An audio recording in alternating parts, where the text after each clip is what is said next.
bring in Ohio Congressman Warren Davidson. Congressman, it's always great to talk with you. And I want to get your reaction to DOGE digging in further to these agencies.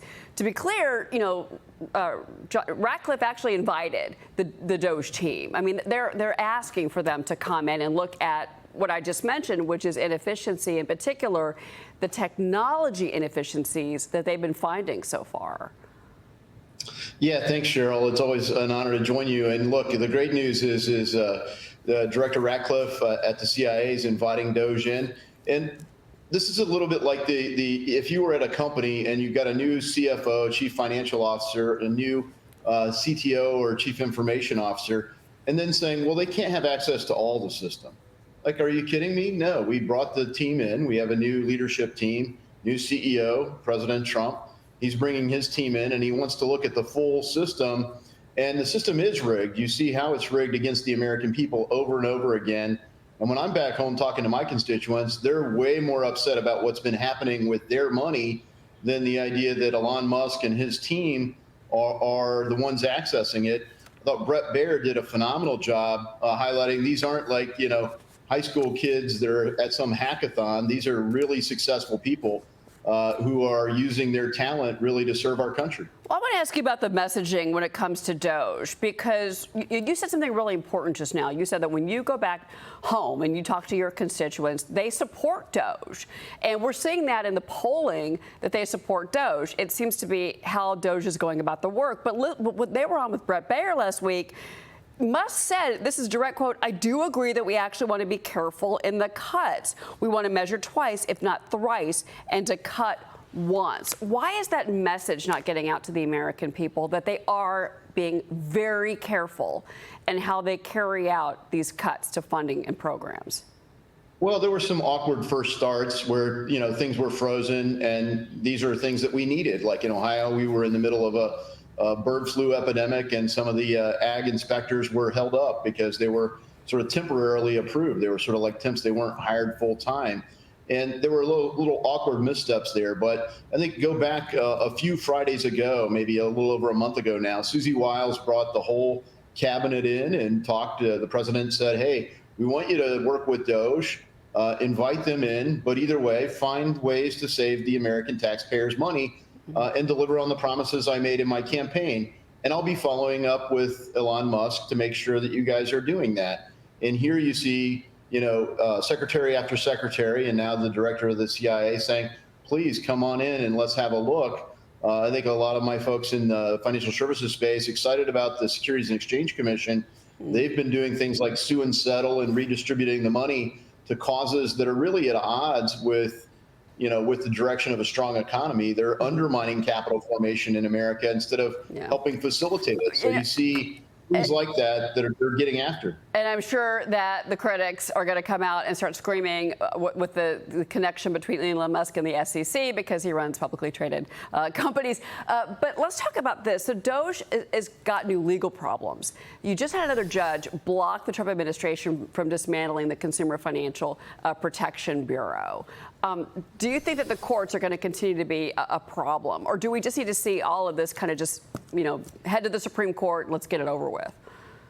Well, the courts are going to continue to be a problem. I mean, this is a legal strategy Mark Elias, Norm Eisen, and others on the far left crafted really in the wake of the outcome of the election. They put a team together, and that's their strategy. They know they've lost the executive branch. They know they've lost the legislative branch, but they're still digging in everywhere they have hooks in the judiciary branch.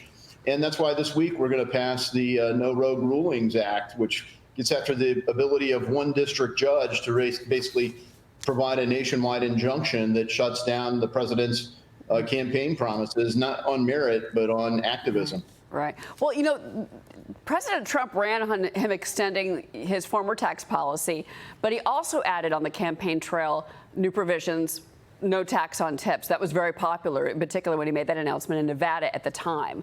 So what does Congress need to do to realize the provisions? Because when you extend the 2017 tax cuts, that is a hit to revenue. Obviously, that's costly. That's fair enough. But then if you add on no tax on tips, you know, overtime, that's another popular pitch from President Trump.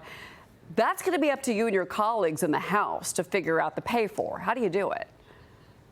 Yeah, I mean, that's what this reconciliation resolution's about. Or, you've heard the president and Speaker Johnson refer to one big, beautiful bill. Speaker Johnson's working with Leader Thune to kind of reconcile the differences between the House passed version. We passed that on February 25th. The Senate's got a version that's a little different. And we do need to move forward. But the reality is, unless Congress takes action, the American people are going to get a tax increase. And there are some people that we're counting on not just status quo taxes, but some additional cuts, like no tax on tips. And look, candidly, if it's not somebody that's on my payroll, it's somebody that a valet or a server at a restaurant, and it's not a service fee. If I give them money, it really is just a gift. There's already a $17,000 gift exemption. So we're working on legislation to treat it that way, okay, and that kind of avoids the whole situation. There are ways to make sure that the language in the bill actually lends itself to making this a reality, because it was definitely very popular. Before you go, I do want to ask you about this. So President Trump is reportedly aiming to sign 2 stablecoin bills by August. So first off, I want to ask, is that timeline from what you're hearing correct? And the second would be, the stablecoin would be a dollar-backed stablecoin. This is what is being reported is going to be in front of the House.